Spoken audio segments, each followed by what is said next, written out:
Hello दोस्तों, आप सभी का हमारे यूट्यूब चैनल पर हार्दिक स्वागत, अभिनंदन। आप सभी को राम राम, सत श्री अकाल, राधे राधे। आज हम राजस्थान जोग्राफी के बारे में जानकारी है वो इस क्लास से प्राप्त करेंगे। और हमारा जो पहला टॉपिक रहेगा आज का टॉपिक रहेगा राजस्थान का सामान्य परिचय। हमारा आज का क्या टॉपिक रहेगा?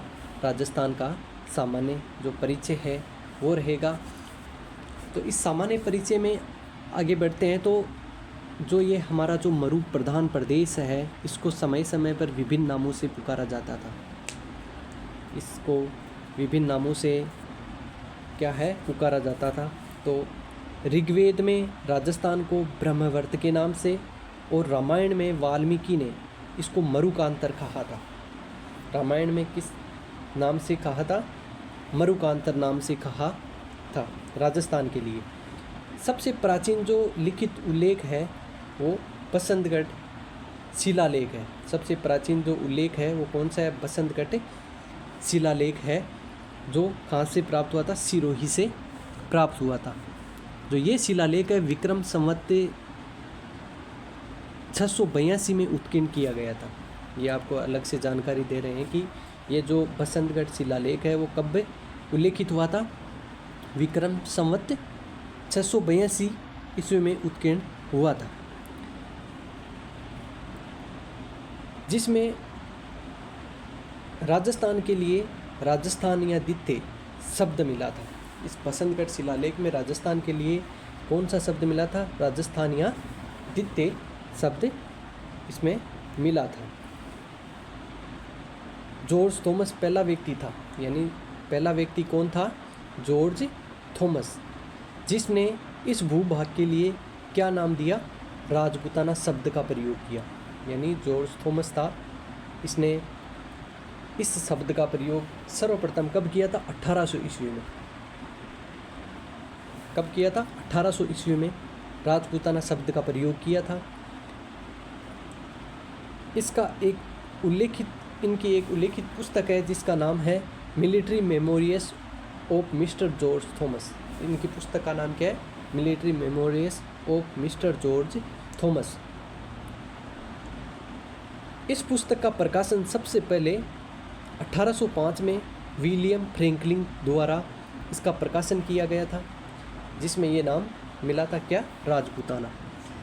ये राजपूताना नाम क्यों दिया गया, इसके बारे में थोड़ी सी हम अलग से जानकारी प्राप्त करेंगे। तो ये राजपूताना शब्द है वो क्यों दिया गया था? क्योंकि 6ठी शताब्दी में इस राजस्थान भूभाग में राजपूत राजाओं का शासन रहा था। यानी 6ठी शताब्दी के बाद इस जो राजस्थान है वो राजस्थान भूभाग पर राजपूत राजाओं का शासन स्थापित होने लगा था। अलग अलग इनकी रियासतें कायम होने लगी थी और अपना शासन स्थापित किया था इन्होंने। तो इस रियासतों में मेवाड़, जैसे गुहिल मेवाड़ के क्या है? गुहिल, मारवाड़ के राठौड़, ढूंढाड़ के कच्छावा और आमेर के कौन? चौहान आदि प्रसिद्ध राजपूत वंश यहाँ पे स्थापित हुए थे। तो इस कारण राजपूत राजाओं की या राज्यों की अधिक प्रधानता के कारण ही कालांतर में इस प्रदेश को राजपूताना शब्द से पुकारा गया था। राजपूताना शब्द से पुकारा गया था। तो इस भूभाग का नाम क्या दिया था? राजपूताना रखा था। राजस्थान शब्द का सर्वप्रथम प्रयोग करने वाला व्यक्ति कौन था? Colonel James Tod. यानी राजस्थान शब्द का सर्वप्रथम प्रयोग करने वाला व्यक्ति कौन था? कर्नल जेम्स टोड था। इन्होंने अपनी पुस्तक लिखी थी, जिस पुस्तक का नाम है annals and antiquities of Rajasthan. इस पुस्तक का क्या नाम है? Annals and antiquities of Rajasthan. सर्वप्रथम इन्होंने ये पुस्तक लिखी थी और 1829 ईस्वी में लंदन से इन्होंने ये अपनी प्रसिद्ध पुस्तक, ऐतिहासिक पुस्तक है, वो प्रकाशन इसका किया था। कब किया था? 1829 ईस्वी में इस प्रसिद्ध पुस्तक का प्रकाशन किया था, जिसमें राजस्थान शब्द का प्रयोग किया था। राजस्थान के अलावा इन्होंने और भी शब्दों का प्रयोग किया था, जैसे रायथाना, रजवाड़ा, राजपूताना, राजस्थान, इन शब्दों का इन्होंने इसमें प्रयोग किया था। इनकी ये जो पुस्तक है इसका एक अन्य नाम भी है, ये जो the annals and antiquities of Rajasthan है, इसके अलावा इनकी एक पुस्तक है जिसका अन्य नाम भी है, जिसका नाम क्या है, central and western Rajput state of India. क्या नाम है? Central and western Rajput state of India में इसका वो जिक्र किया था। तो इसके बाद अलग अलग नामकरण राजस्थान के हुए और 26 जनवरी 1950 को औपचारिक रूप से संपूर्ण ये जो भौगोलिक प्रदेश है इसका नाम क्या रखा था? राजस्थान स्वीकार किया था। यानी 26 जनवरी 1950 को इस जो भौगोलिक प्रदेश है इसको किस नाम से स्वीकार किया था? राजस्थान नाम से स्वीकार किया गया था। जो उस समय जो राजस्थान शब्द है वो स्वीकार किया गया था, उस समय राजस्थान में इस भूभाग में 19 देसी रियासतें थी। 19 क्या थी? देसी रियासतें। 3 ठिकाने हुआ करते थे, कुशलगढ़, लावा और निमराना, और एक चीफ कमिश्नर द्वारा प्रशासित अजमेर मेवाड़ा प्रदेश भी यहाँ पर विभक्त किया गया था। और इसका वर्तमान जो स्वरूप है वो राजस्थान का जो वर्तमान स्वरूप है वो 1 नवंबर 1956 में आया था, और अभी वर्तमान में 41 जिलों में बांटा गया है राजस्थान को। राजस्थान की स्थिति, यानी राजस्थान की विश्व के संदर्भ में, राजस्थान की स्थिति विश्व के संदर्भ में और हम भारत के संदर्भ में राजस्थान की स्थिति कैसी है इसकी जानकारी हम प्राप्त करेंगे। तो विश्व के संदर्भ में राजस्थान की स्थिति है वो उत्तर और पूर्व में, यानी विश्व के संदर्भ में राजस्थान की स्थिति कौन सी है? उत्तर और पूर्व में विश्व के संदर्भ में राजस्थान की स्थिति है। और भारत में देखा जाए तो भारत में उत्तर और पश्चिम, यानी भारत में देखा जाए तो राजस्थान की स्थिति कैसी है? उत्तर पश्चिम में राजस्थान की स्थिति है। यानी विश्व ग्लोब में राजस्थान उत्तर पूर्व है, यानी ईशान कोण किस नाम से जाना जाता है? ईशान कोण के नाम से विश्व ग्लोब में तो उत्तर पूर्व में है, और एशिया महाद्वीप में दक्षिण पश्चिम में, यानी एशिया महाद्वीप, यानी जो पूरा एशिया महाद्वीप है इसमें एशिया महाद्वीप में एशिया ये महाद्वीप है, इसमें दक्षिण और ये जो पश्चिम है यानी दक्षिण और पश्चिम में इसकी स्थिति है। इसे नेत्रीय कोण वह भारत में उत्तर पश्चिम यानी वायव्य कोण में स्थित है। यानी भारत में इसकी राजस्थान की स्थिति, अभी देखो मैंने बताया था कि भारत में ये जो भारत है इसमें राजस्थान की स्थिति कौन सी है? उत्तर और पश्चिमी, उत्तर पश्चिम में इसकी स्थिति है। तो अक्षांशीय दृष्टि से देखा जाए तो उत्तरी गोलार्ध में है राजस्थान की स्थिति। कब अक्षांशीय अगर दृष्टि से देखा जाए तो राजस्थान की स्थिति किस गोलार्ध में है? उत्तरी गोलार्ध में है। और देशांतरी दृष्टि से देखा जाए तो राजस्थान की कौन सी स्थिति है? पूर्वी गोलार्ध में। ये तो बात आई, यानी विश्व के संदर्भ में और भारत के संदर्भ में और एशिया के संदर्भ में राजस्थान की स्थिति कैसी है।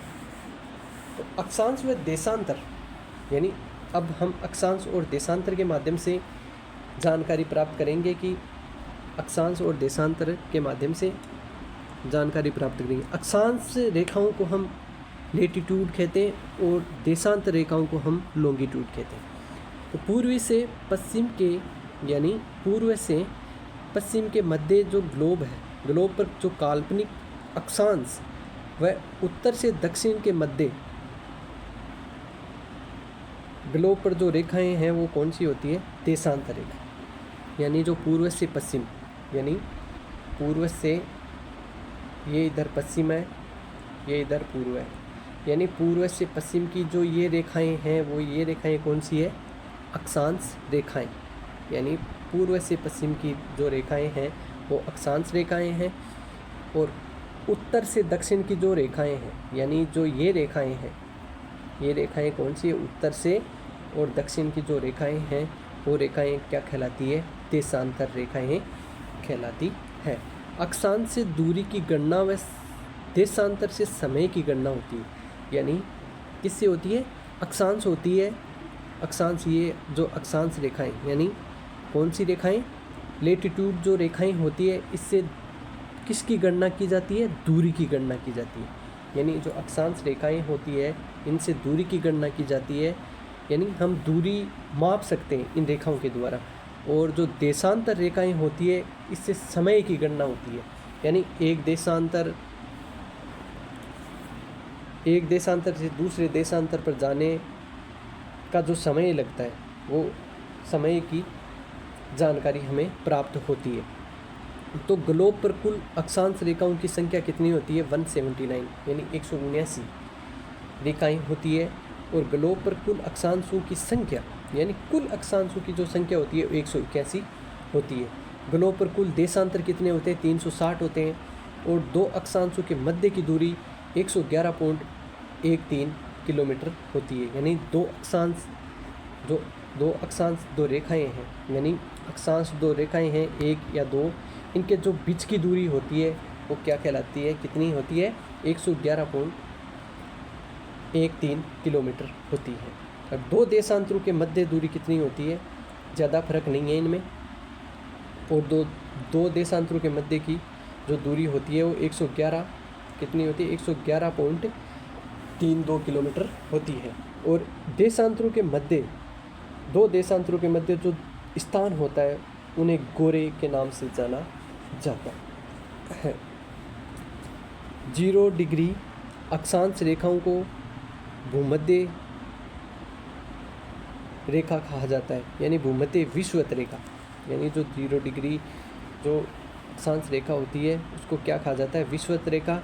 और 0 डिग्री देशांतर रेखा को ग्रीनविच रेखा प्रधान, यानी 0 डिग्री रेखा को क्या कहा जाता है, ग्रीनविच देशांतर रेखा प्रधान मध्याह्न रेखा कहते हैं। एक देशांतर पार करने में 4 मिनट का समय लगता है। यानी एक देशांतर जो पार करते हैं, यानी एक देशांतर रेखा जब पार करते हैं तो इनका जो बीच का समय लगता है वो क्या, हमें अभी जानकारी प्राप्त की कि देशांतरों से हम किसकी गणना कर सकते हैं, समय की। तो एक देशांतर के बीच में जो लगा समय होता है वो कितने मिनट का होता है, 4 मिनट का समय होता है। 82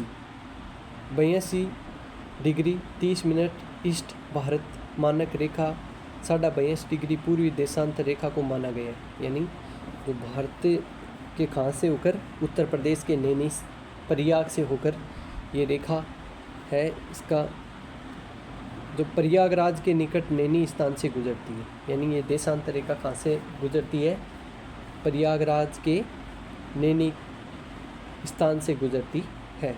ये प्रयागराज किधर है, उत्तर प्रदेश में। भारतीय मानक समय ग्रीनविच मीनी टाइम GMT, यानी ये कितने घंटे आगे, 5.5 घंटे, 5 घंटे और 30 मिनट भारतीय समय के अनुसार ये आगे। देशांतर रेखा के पश्चिम में जाने पर समय में कमी होगी। हमने अभी बात की कि एक देशांतर पार करने में कितने मिनट का समय लगता है, 4 मिनट का समय लगता है। तो हम जैसे ही मान लो, जैसे ही देखो ग्लोब पे आके बात करते हैं कि जैसे ये एक देशांतर रेखा है, ठीक है, देशांतर के अगर पूर्व में जाएंगे तो 1 डिग्री या एक देशांतर पार करेंगे या 2 देशांतर पार करेंगे या 3 देशांतर, तो इधर समय की क्या होगी, बढ़ोतरी होगी। यानी यहाँ पे समय जुड़ेगा, यानी समय में बढ़ोतरी होगी। और जैसे ही पश्चिम में देशांतर रेखा यानी भूमध्य रेखा या देशांतर रेखा से जैसे ही पश्चिम की ओर जाते हैं तो इधर समय में क्या होगी, कमी होगी, यानी इधर समय घटेगा। करक रेखा, इसके बारे में जानकारी प्राप्त करते हैं। 23.5 डिग्री उत्तरी अक्षांश रेखा को क्या कहा जाता है, करक रेखा कहा जाता है। करक रेखा भारत के 8 राज्यों से होकर गुजरती है, जैसे पहला गुजरात, राजस्थान, मध्य प्रदेश, छत्तीसगढ़, झारखंड, पश्चिम बंगाल, त्रिपुरा, मिजोरम, से गुजरती है, यानी इसकी जो शॉर्ट फॉर्म होती है JRM CGPTM। इसकी शॉर्ट फॉर्म क्या है? JRM CGPTM। जिसमें करक रेखा, जिसमें क्या है, करक रेखा सर्वाधिक लंबाई मध्य प्रदेश व सबसे कम त्रिपुरा में। जो करक रेखा की भारत के संदर्भ में देखा जाए तो सर्वाधिक लंबाई कहाँ पर है? मध्य प्रदेश में है, और सबसे कम है वो त्रिपुरा में इसकी करक रेखा की लंबाई है। और राजस्थान में करक रेखा की लंबाई 26 किलोमीटर कहाँ पर है? बांसवाड़ा में। देखो ये इधर बांसवाड़ा है, और राजस्थान से ये करक रेखा राजस्थान के दक्षिण से गुजरती है। दक्षिण में जो बांसवाड़ा है वहाँ से गुजरती है। वहाँ पर एक स्थान है, यानी कौन सा स्थान है? चीखली गांव, वहाँ से होकर, यानी कुशलगढ़ तहसील है, उधर से होकर बांसवाड़ा के मध्य से कुशलगढ़ तहसील से डूंगरपुर चीखली गांव से गुजरती है। 21 जून को सूर्य करक रेखा पर सीधा चमकता है, इसे करक संक्रांति कहा जाता है। यानी 21 जून को सूर्य करक रेखा पर सीधा चमकता है, यानी करक रेखा पर क्या चमकता है? सूर्य की किरणें हैं वो करक रेखा पर सीधी पड़ती है, तो इसे क्या कहा जाता है? करक संक्रांति कहा जाता है।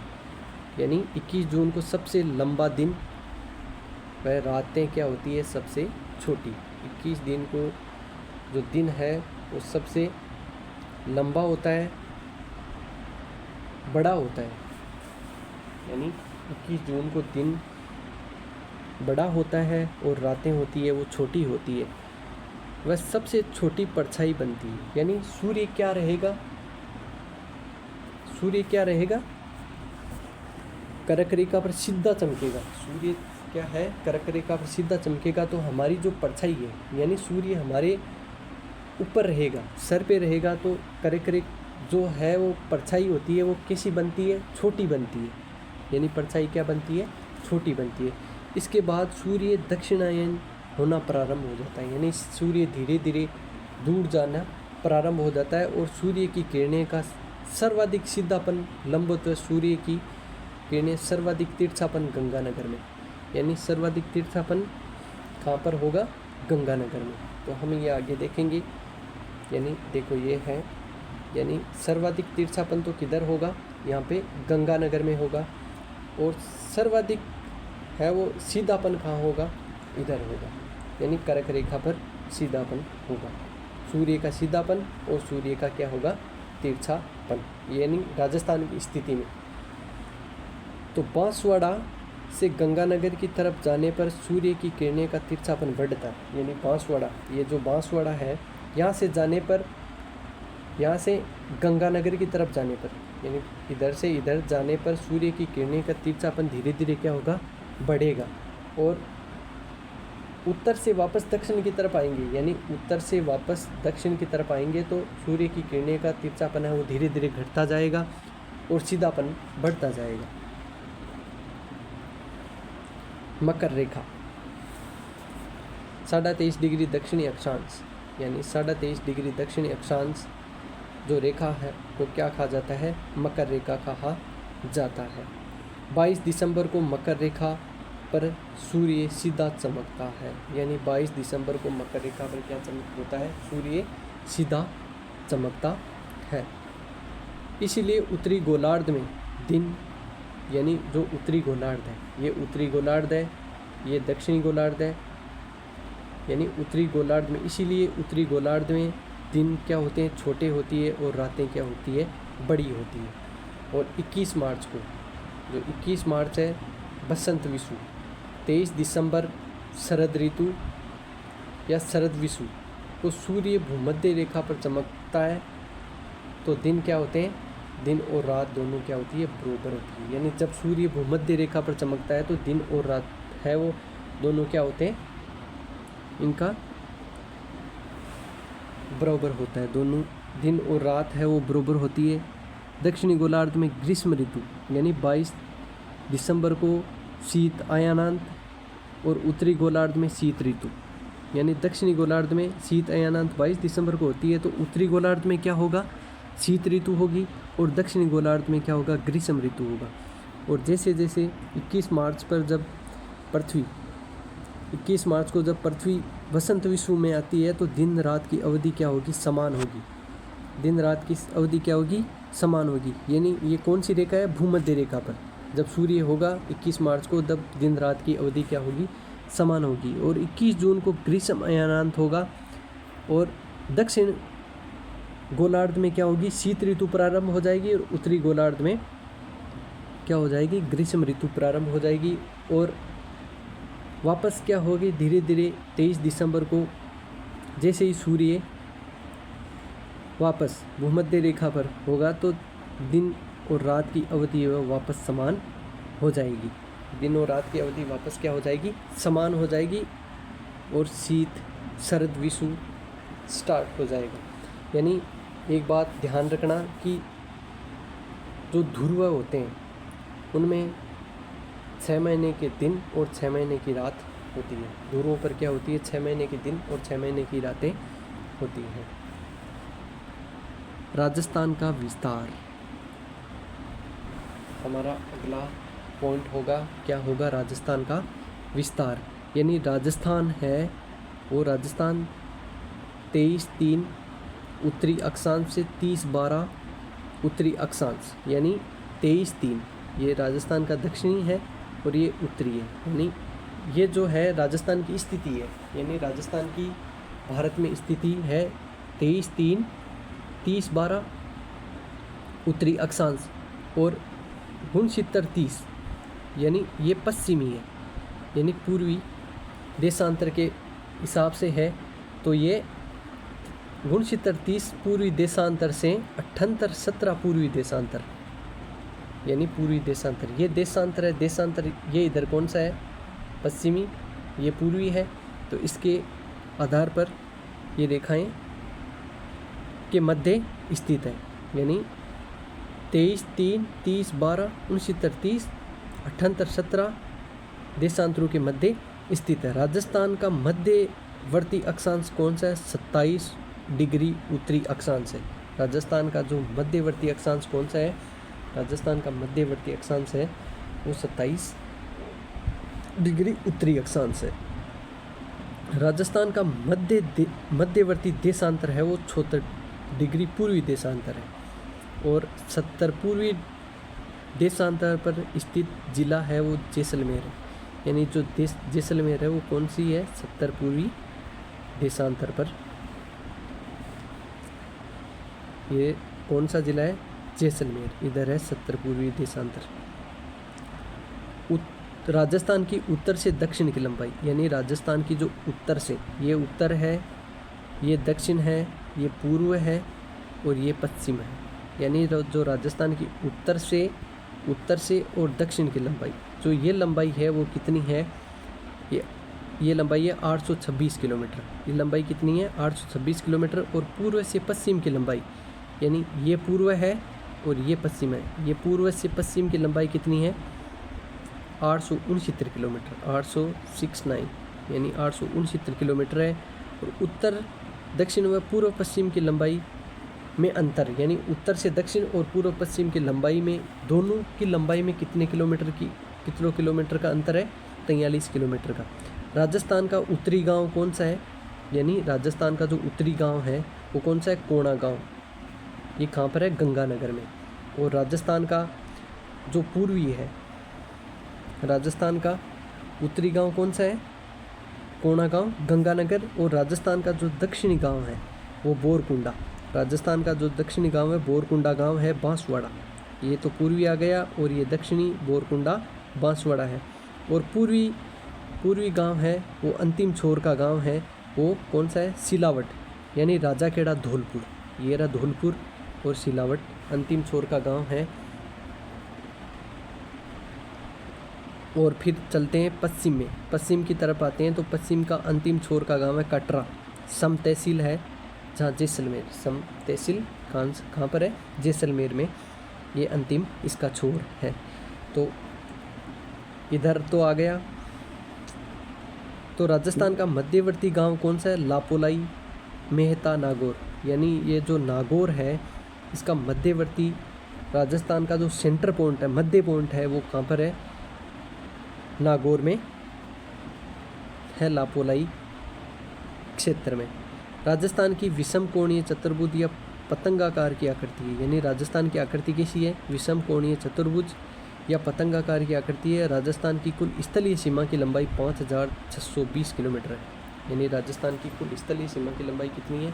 यानी राजस्थान के चारों ओर की जो सीमा है, इस चारों ओर की सीमा की लंबाई कितनी है? 5620 किलोमीटर है, जिसमें अंतर्राष्ट्रीय सीमा की लंबाई 1070 किलोमीटर है और अंतर्राज्यीय सीमा की लंबाई 4850 किलोमीटर है। यानी अंतर्राष्ट्रीय है जो पाकिस्तान से लगने वाली जो सीमा है, पाकिस्तान से जो लगने वाली सीमा है उसकी लंबाई कितनी? 1070 किलोमीटर है। और जो अंतर्राज्यीय सीमा की लंबाई है वो 4850 किलोमीटर है। ये देखो, इधर हमने इसके बारे में अभी जानकारी प्राप्त की है कि कोणागांव है वो उत्तरी राजस्थान का जो उत्तरी छोर है, गंगानगर उधर है 30, इसकी भी बात की थी। ये अक्षांश जो रेखा है, देशांत रेखाओं के बारे में इसकी स्थिति कैसी है, और पूर्वी के बारे में इनकी जो बीच की जो रेखा है इनके बारे में भी बात की थी कि उत्तर से दक्षिण की कितनी लंबाई है और पूर्व से पश्चिम की लंबाई कितनी है। तो ये हम बात कर चुके हैं इसके बारे में। और ये जो राजस्थान का नया 41 जिलों का जो मानचित्र है वो इस प्रकार है। जो नए ज़िले हैं वो है लोधी है, बालोतरा है, डीडवाना है, ब्यावर है, सलूम्बर है। ये है क्या है? ये है वो नए ज़िले हैं। नए ज़िले कितने हैं? नवनिर्मित जो ज़िले हैं वो 8 हैं और पुराने कितने? 33 हैं। तो 41 यानी 1 2 3 4 5 6 7 8 जो नए ज़िले हैं, ज़िलों की संख्या कितनी है? 8 है और पुराने ज़िले 33। तो टोटल कितने हो गए? 41 ज़िले हो गए। रेड क्लिप रेखा, ये जो गद्दार देश है इसके साथ हमारी सीमा लगती है भारत पाकिस्तान के मध्य। जो अंतर्राष्ट्रीय सीमा रेखा है जिसे रेड क्लिप रेखा के नाम से जाना जाता है, रेड क्लिप रेखा से लगती है। जो भारत पाक विभाजन के समय इसका निर्धारण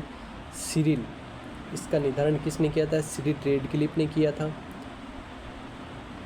और विश्व है कि एकमात्र ऐसी अंतर्राष्ट्रीय ये रेखा है जिसका निर्धारण केवल मानचित्र पर कलम से किया गया। यानी विश्व में एकमात्र ऐसी अंतर्राष्ट्रीय सीमा रेखा है जिसका निर्धारण किससे किया गया था? मानचित्र पर किया गया था, कलम से किया गया था। ये एक अध्यारोपित सीमा है। ये क्या है? एक अध्यारोपित सीमा है, बिना सहमति के थोपना। यानी अध्यारोपित का अर्थ क्या होता है? बिना सहमति के थोपना, जिसकी राजस्थान में लंबाई कितनी? 1070 किलोमीटर है। जिसकी राजस्थान में लंबाई कितनी है? 1070 किलोमीटर है। जो किलोमीटर है जो राजस्थान में अंतर्राष्ट्रीय सीमा रेखा कहाँ से प्रारंभ होती है? हिंदुमलकोट गंगानगर से बागासर शाहगढ़ बाड़मेर तक ये अंतर्राष्ट्रीय सीमा लगती है। जो कहाँ से? गंगानगर से अंतर्राष्ट्रीय सीमा का प्रारंभ क्या होता है? गंगानगर से, हिंदुमलकोट से होता है और बागासर शाहगढ़ बाड़मेर तक इस सीमा का विस्तार है। इसकी लंबाई कितनी? 1070 किलोमीटर है।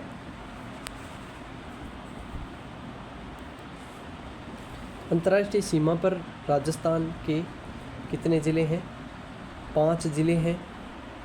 पहला है गंगानगर, बीकानेर, फलोदी, न्यूनतम यानी सबसे कम सीमा बनाता है, और जैसलमेर है वो सर्वाधिक सीमा बनाता है, और बाड़मेर यानी गंगानगर, बीकानेर, फलोदी, जैसलमेर और बाड़मेर, ये 5 ज़िले हैं वो अंतर्राष्ट्रीय सीमा से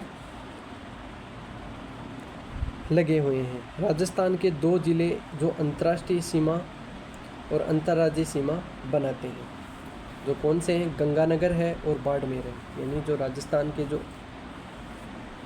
ज़िले ऐसे हैं जो अंतर्राष्ट्रीय और अंतर्राज्यीय दोनों प्रकार से सीमा बनाते हैं, जो गंगानगर और बाड़मेर दोनों हैं। केवल अंतर्राष्ट्रीय सीमा पर स्थित जिले कितने हैं? 3 ही हैं। केवल अंतर्राष्ट्रीय सीमा पर स्थित जो है वो जिले कौन से? 3 ही है, जो बीकानेर आ जाएगा, लोधी आ जाएगा और जैसलमेर आ जाएगा। ये 3 ही जिले हैं जो अंतर्राष्ट्रीय सीमा पर पूर्ण रूप से लगते हैं। राजस्थान की अंतर्राज्यीय सीमा पंजाब से कितनी लगती है? अंतर्राज्यीय सीमा है वो पंजाब से कितनी लगती है?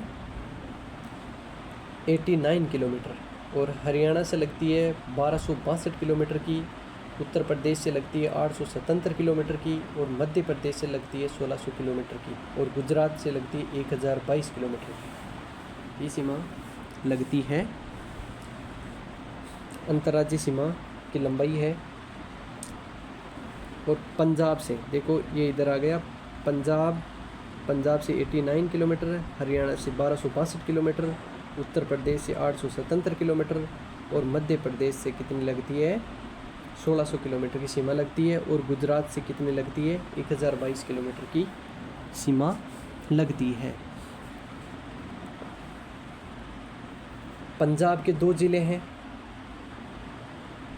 तो चलो उस तरफ बता दिए हैं कि पंजाब के 2 ज़िले हैं। जो गंगानगर की है वो सर्वाधिक सीमा लगती है और हनुमानगढ़ की न्यूनतम सीमा लगती है। ठीक है। और हरियाणा के 8 ज़िले लगते हैं। हरियाणा के कितने ज़िले लगते हैं? 8 ज़िले लगते हैं। जो हनुमानगढ़ है वो सर्वाधिक है, चूरू है, झुंझुनू है, सीकर है, कोटपुतली, बहरोड है, अलवर, खेड़तल, तिजारा, डींग, ये 8 ज़िले हैं वो हरियाणा से लगते हैं राजस्थान के। और उत्तर प्रदेश के कितने ज़िले लगते हैं? 3 ज़िले लगते हैं। डींग आ गया, यानी नया ज़िला, नवनिर्मित ज़िला है वो, भरतपुर आ गया, धौलपुर आ गया। और मध्य प्रदेश से 10 ज़िलों की सीमा लगती है, जो धौलपुर, करौली, सवाई माधोपुर, कोटा, बारां, झालावाड़। सर्वाधिक सीमा झालावाड़ से लगती है, 520 किलोमीटर की सीमा लगती है। और भीलवाड़ा की क्या लगती है? न्यूनतम 16 किलोमीटर की सीमा लगती है। चित्तौड़गढ़, प्रतापगढ़ और बांसवाड़ा, ये 10 ज़िले हैं वो राजस्थान से मध्य प्रदेश के सीमा बनाते हैं। और गुजरात के साथ 6 ज़िलों की सीमा लगती है, जो 1022 किलोमीटर की सीमा है, जिसका बांसवाड़ा, डूंगरपुर, उदयपुर। सर्वाधिक सीमा किससे लगती है? उदयपुर से। सिरोही, जालोर, बाड़मेर। और न्यूनतम सीमा लगती है किससे? बाड़मेर से। न्यूनतम सीमा किससे लगती है? बाड़मेर से लगती है।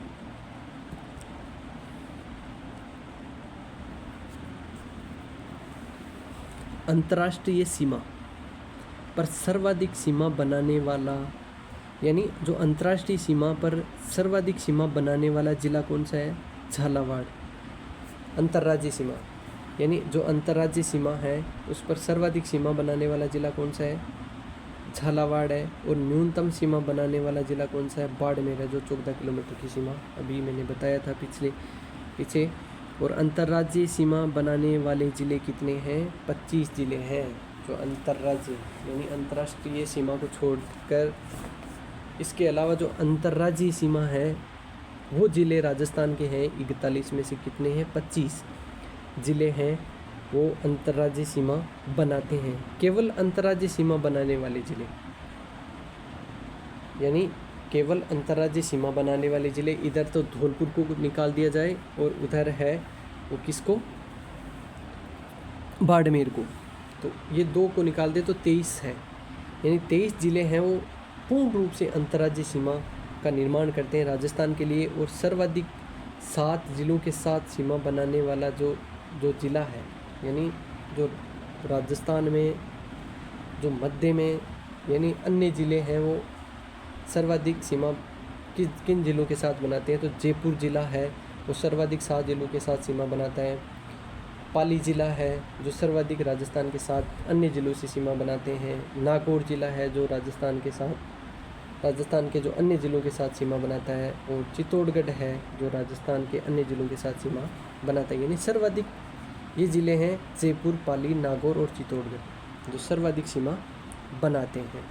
और राजस्थान के सबसे निकट बंदरगाह कौन सा है? कांडला बंदरगाह है, यानी ये कहाँ पर है? गुजरात में। कांडला बंदरगाह है ये कहाँ पर है? गुजरात में है। वर्तमान में दीनदयाल पोर्ट, यानी इसका नाम वर्तमान में क्या है? दीनदयाल पोर्ट है, जो कौन से सागर में है? अरब सागर में स्थित है। राजस्थान का क्षेत्रफल, अब बात करते हैं राजस्थान के क्षेत्रफल के बारे में। राजस्थान का क्षेत्रफल है वो 3,42,239 वर्ग किलोमीटर है। राजस्थान का क्षेत्रफल कितना है? 3,42,239 वर्ग किलोमीटर है। और वर्ग मील में देखा जाए तो 1,32,140 किलोमीटर है। यानी राजस्थान का क्षेत्रफल है वो वर्ग मील में देखा जाए तो कितना है? 1,32,400 यानी 140 किलोमीटर यानी वर्ग मील में है। तो भारत के क्षेत्रफल का यानी सबसे इम्पोर्टेंट है यहाँ से ये क्वेश्चन, तो भारत के क्षेत्रफल का 10.41 यानी जो भारत का क्षेत्रफल है उसका 10.41 भाग है वो राजस्थान रखता है। और ये 1.10वां भाग है, यानी भारत का राजस्थान का भारत के क्षेत्रफल के आधार पर राजस्थान का कितना भाग है? 1.10 भाग है वो भारत के क्षेत्रफल का राजस्थान रखता है। क्षेत्रफल की दृष्टि से राजस्थान का स्थान कौन सा है? भारत में प्रथम है। और 1 नवंबर 2000 को जब छत्तीसगढ़ बना था, यानी जो छत्तीसगढ़ राज्य बना था, उसके बाद राजस्थान राज्य का स्थान प्रथम हो गया। और उसके बाद मध्य प्रदेश, महाराष्ट्र, उत्तर प्रदेश का स्थान उसके बाद है।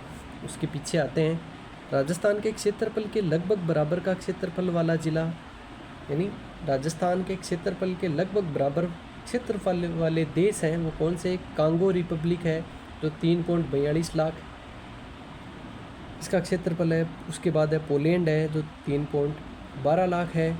और फिनलैंड, जर्मनी, नॉर्वे, ये है वो राजस्थान के लगभग बराबर क्षेत्रफल रखते हैं।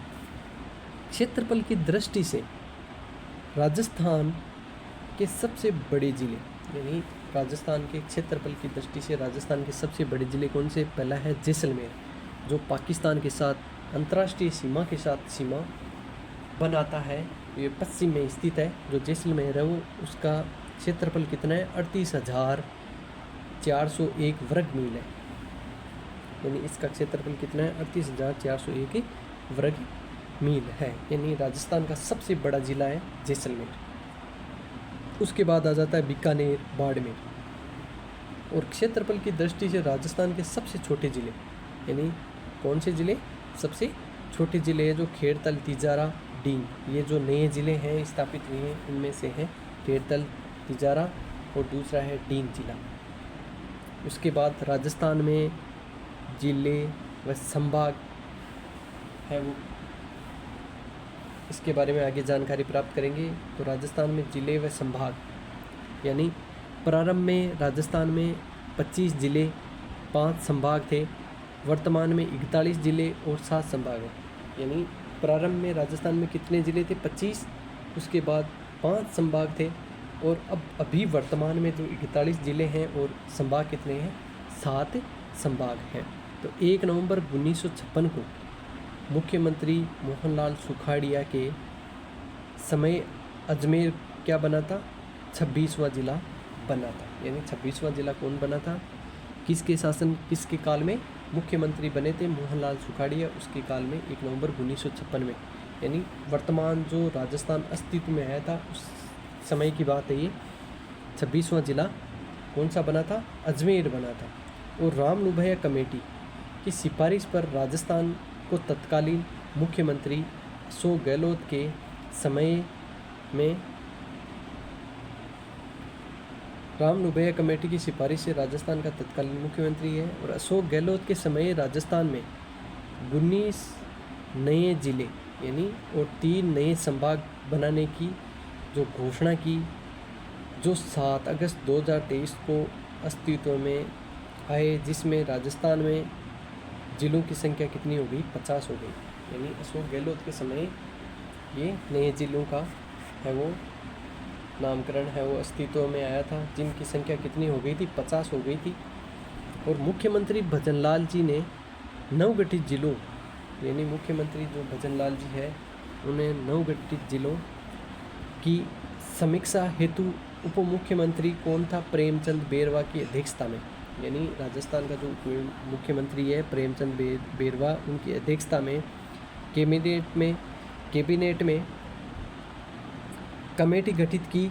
इसके बाद संयोजन कैबिनेट मंत्री मदन लाल दिलावर जी ने को बनाया और इस समिति में राज्यवर्धन सिंह राठौड़, इस समिति में सर्वप्रथम योगदान रखने वाले कौन थे? राज्यवर्धन सिंह राठौड़, हेमंत मीणा, सुरेश सिंह राव व कन्हैयालाल चौधरी, यानी ये जो है वो समिति के रूप में सदस्य थे।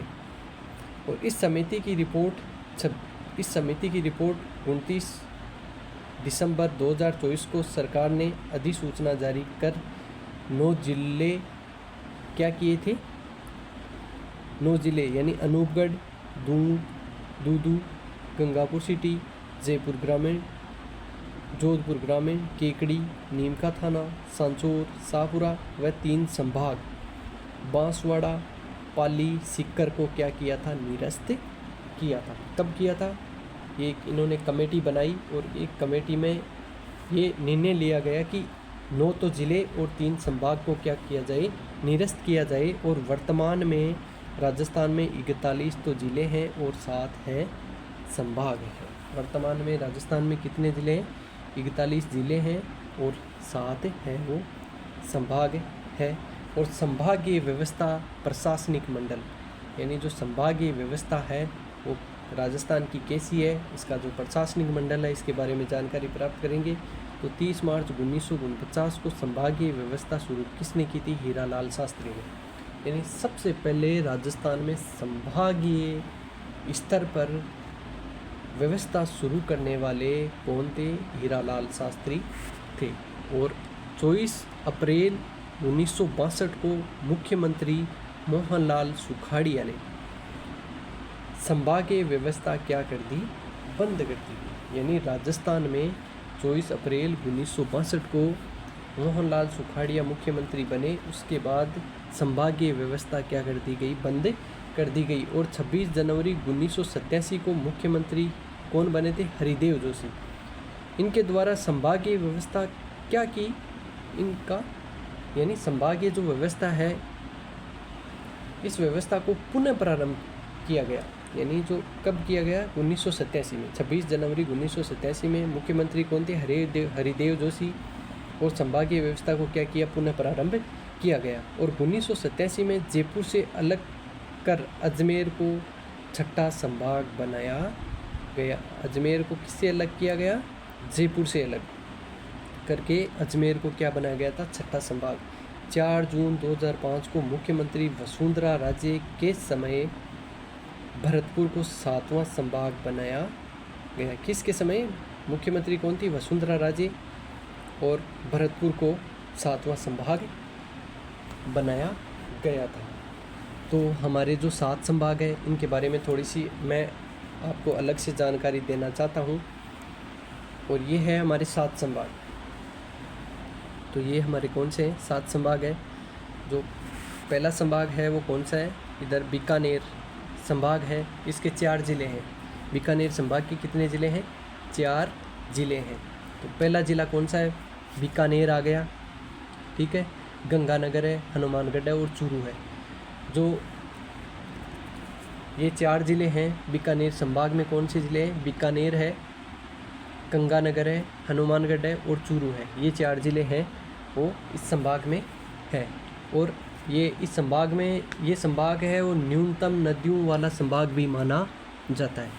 यानी बीकानेर संभाग है, इसमें न्यूनतम नदियों वाला संभाग भी इसे कहा जाता है, या इसमें न्यूनतम नदियों वाला संभाग है ये। यानी जो राजस्थान में जो संभाग है उनमें से सबसे कम नदियाँ इसी संभाग में है। दूसरा कौन सा है? दूसरा संभाग है कोटा संभाग। दूसरा कौन सा संभाग है? कोटा संभाग है। इसमें कितने ज़िले हैं? 4 ज़िले। यानी कोटा संभाग में कितने ज़िले हैं? 4 ज़िले। एक तो स्वयं कोटा, बूंदी, बारा और झालावाड़।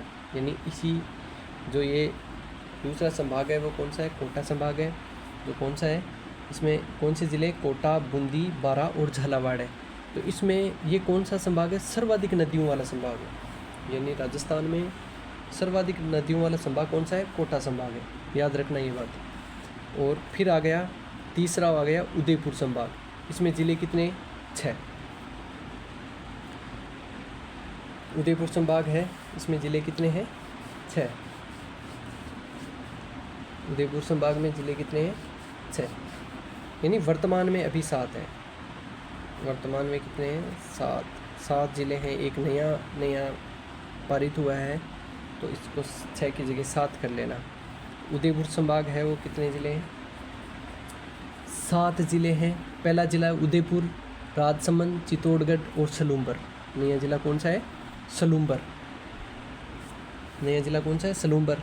यानी उदयपुर, राजसमंद, चित्तौड़गढ़, सलूम्बर, डूंगरपुर, बांसवाड़ा और प्रतापगढ़, ये 7 ज़िले हैं जो सर्वाधिक नदियों के उद्गम वाला संभाग है। यानी ये तो सर्वाधिक नदियों वाला संभाग है, और सर्वाधिक नदियाँ का उद्गम कौन से संभाग से होता है? उदयपुर संभाग से होता है, ये ध्यान रखना है। और जोधपुर संभाग फिर आ जाता है जोधपुर संभाग। इसमें जोधपुर संभाग में भी 8 ज़िले हैं, ध्यान रखना। जोधपुर संभाग में कितने ज़िले हैं? 8 ज़िले हैं। पहला ज़िला कौन सा है? जोधपुर, फलोदी, बालोतरा, बाड़मेर, जैसलमेर, पाली, सिरोही, जालौर। यानी जोधपुर में 8 ज़िले कौन से हैं? जोधपुर आ गया, फलोदी आ गया, बालोतरा आ गया, बाड़मेर आ गया, जैसलमेर आ गया, पाली आ गया और सिरोही आ गया। ये सर्वाधिक क्षेत्रफल वाला संभाग है। यानी जो जोधपुर संभाग है वो कौन सा संभाग है? ये सर्वाधिक क्षेत्रफल वाला। यानी कोटा तो आ गया, कौन सा? कोटा कौन सा आ गया? सर्वाधिक नदियों वाला संभाग। और उदयपुर आ गया सर्वाधिक नदियों का उद्गम वाला संभाग, और ये आ गया सर्वाधिक क्षेत्रफल वाला संभाग। फिर आ गया भरतपुर संभाग, ये इधर भरतपुर संभाग है। भरतपुर संभाग में 5 ज़िले हैं। भरतपुर संभाग में कितने ज़िले हैं? 5 ज़िले हैं। पहला है भरतपुर, धौलपुर, करौली, सवाई माधोपुर और एक जो नया ज़िला बना है वो टीक। ये 5 ज़िले हैं, ये है भरतपुर संभाग में। और फिर आ गया हमारा जयपुर संभाग। फिर कौन सा संभाग आ गया? जयपुर संभाग आ गया। जयपुर संभाग में कितने ज़िले हैं? 7 ज़िले हैं। जयपुर संभाग में कितने ज़िले हैं? 7 ज़िले। यानी जयपुर संभाग में कितने ज़िले हैं? 7 ज़िले हैं, जो जयपुर, झुंझुनू, सीकर, अलवर, दौसा, खेड़तल, तिजारा, कोटपुतली, बहरोड, यानी ये 7 ज़िले हैं वो जयपुर में आ गया। और जयपुर में है वो सर्वाधिक जनसंख्या व जनसंख्या घनत्व वाला संभाग है। जयपुर कौन सा है? सर्वाधिक जनसंख्या और जनसंख्या घनत्व वाला संभाग जयपुर संभाग है। और फिर आ गया लास्ट में और मध्य का जो संभाग है वो आ गया अजमेर संभाग। इसमें कितने ज़िले हैं? 6 ज़िले हैं। अजमेर संभाग में कितने ज़िले हैं? 6 ज़िले हैं। कौन कौन से हैं? अजमेर, ब्यावर, टोंक, नागौर, भीलवाड़ा, डीडवाना और कुचामन। ये हमारी संभागीय व्यवस्था है। और हमने संभाग में अलग अलग यानी 7 संभागों के बारे में और इनके ज़िलों के बारे में जानकारी की। और इनमें सर्वाधिक है वो, इनमें नदियां हैं वो किसमें सबसे ज़्यादा पाई जाती है, सबसे कम किसमें है, सबसे ज़्यादा उद्गम किसमें है, जनसंख्या वाला संभाग है वो जयपुर है ही। तो इसके आगे राजस्थान के संभाग है, इसके बारे में अभी जानकारी दे दी है। और राजस्थान के संभाग से जुड़े कुछ महत्वपूर्ण तथ्य हैं, जो कौन से हैं? पहला जयपुर आ गया, जोधपुर आ गया, भरतपुर आ गया, अजमेर आ गया, कोटा, बीकानेर, उदयपुर। ये जो राजस्थान के संदर्भ में है वो देख लो, 7 संभाग हैं। ये आज की हमारी क्लास है वो कंप्लीट हुई। आप सभी का बहुत बहुत आभार और धन्यवाद। और ये हमारा चैनल है IZ7 Mukesh study point. IZ7 Mukesh study के नाम से हमारा यूट्यूब चैनल है। इसको लाइक करें, सब्सक्राइब करें और ज़्यादा से ज़्यादा शेयर करें। आप सभी का धन्यवाद, फिर से तहे दिल से धन्यवाद।